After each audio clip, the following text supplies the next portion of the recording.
Hi everyone, welcome to my investment channel, and today we are talking about Tesla stock, which has just smashed numbers, and we're going to walk through these numbers that Tesla have just reported, talk about these numbers and talk about Tesla going forward.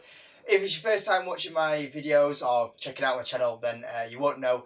I am actually a Tesla shareholder. I've been a Tesla shareholder for about 3 months.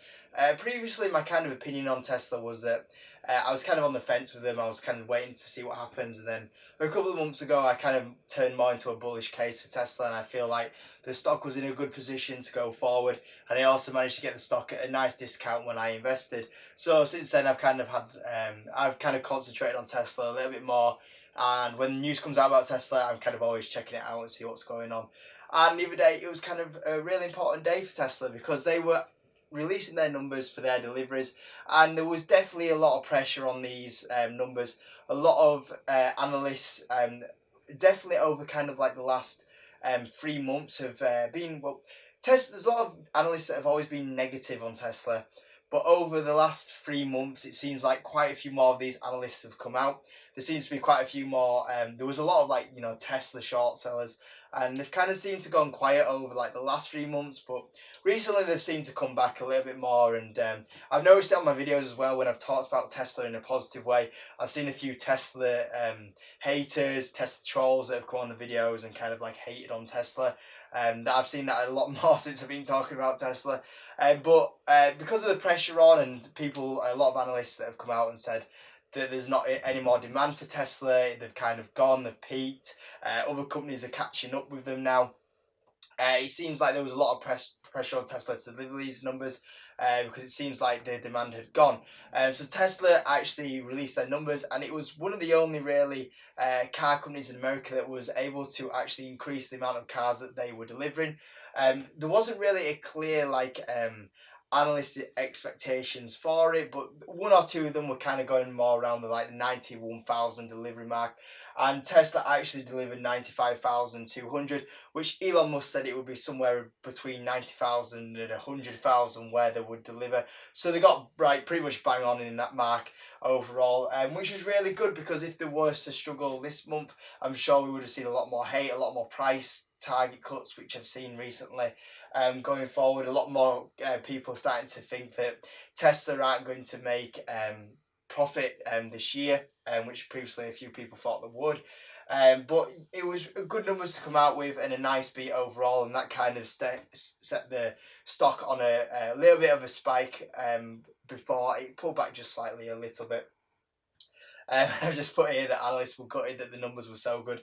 Even I noticed on CNBC that they were still talking about Tesla in kind of a negative light, saying, so what if they deliver these sort of numbers? It doesn't really say anything, but if they were to miss, they would have all turned around and said, look, you see, there's no demand. So it was a good one to kind of turn around and point one middle finger towards a lot of few analysts that were out there on CNBC talking about Tesla. But a few things going forward really excite me about this stock. I'm really happy with what Tesla was able to bring out with the deliveries mark, but going forward with these deliveries and the positive news that could come out for this stock going forward makes me really excited to be a shareholder of this company. Like I said before, I think for me, I believe that Tesla from a year from now will be about $320 a stock.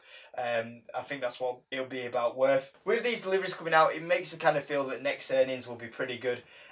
Obviously, at the moment, we've had a 2 out of 3 recently earnings where we've had positive EPS growth. It looks like next earnings, if we are beating delivery estimates, could be once again a positive EPS growth month.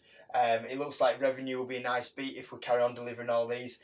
And overall, it just looks really good for the company. And one thing to consider as well is that historically, the last quarter is normally the worst quarter for Tesla, and obviously that quarter would have been reflected in these deliveries overall. So if we're kind of having still a beat on deliveries in Tesla's what is their worst quarter, the one where the quarter after everyone turned around and said there's no demand, but we knew it wasn't going to be a great month. If that's now out of the way and we're on to the next quarters, then they're going to be really positive, and it's going to be exciting to see how much Tesla might be able to beat them quarters by. Another point is that the Gigafactory is nearly there. Now, I generally thought there were no chance this Gigafactory was going to be open this year, but it nearly is, and we've seen one of the areas that Tesla has really struggled is that China sale drop off, and I think that a lot of the people that are waiting for Teslas in China are kind of waiting for this gigafactory to open, so they save themselves massive amount of fees on the car, which is a sensible thing to do. So if this is going to get open towards the back end of this year, I think that we could see the where China sales have dropped, we could see them recover slightly because they'll be able to do the Model 3s for a lot cheaper. So with that gigafactory coming up, I think that's going to be a really strong point for Tesla going forward. My next point is kind of like one for just me, but Model 3s have now just arrived in the UK last month, which is really cool. I saw a photo of the first sighting of Model 3s on back of a truck, like driving around in around the UK. I've not actually seen my first Model 3 driving around in the UK yet, so I'm kind of like keeping my eye out, seeing if I can spot my first Model 3 that's driving around. So I'll probably let you know when I see it, but I've not spotted one yet. But it's cool that they're finally in the UK, because for me, I feel like the Model 3 is the car that will be the strong one really in the UK. That's the sort of style of car that most people in the UK drive. Don't get me wrong, when the Model Y comes out later on, then there will be a demand for a little bit in the UK for that, but I don't think it would be as big as the Model 3. In Europe, generally, we just tend to prefer like the shape of a Model 3 rather than Model Y, but still, there could still be some demand for that. And the last point is that the Model Y is still coming, and Elon Musk is buzzing about this model. He thinks that it could outsell Model 3, so he's kind of cautious about pushing it. But the Model Y could be a big move as well going forward for Tesla, the next big hit that can take the company forward. And also, we know about the Roadster and the truck as well going forward. That's going to be awesome as well. So we have all these models down the line, but from what I can make out from Elon Musk, he's really excited about that Model Y. And he doesn't want to push it too much to upset the Model 3, but that's just how exciting this company is right now with all this stuff that's coming out. So I could say a lot more, but yeah, some great delivery numbers, some great points going forward, and just overall some really good positive news for Tesla going forward, and kind of makes me believe in that target that I have, and makes me happy that I'm a shareholder in Tesla right now. So guys, that's me talking about Tesla and its deliveries and its future going forward. I hope you enjoyed it. If you could give the video a like, subscribe. Thank you for all the support recently. Let's try and get that 500 subscriber mark by Halloween if we can. That'd be amazing. And I'll see you on the next video.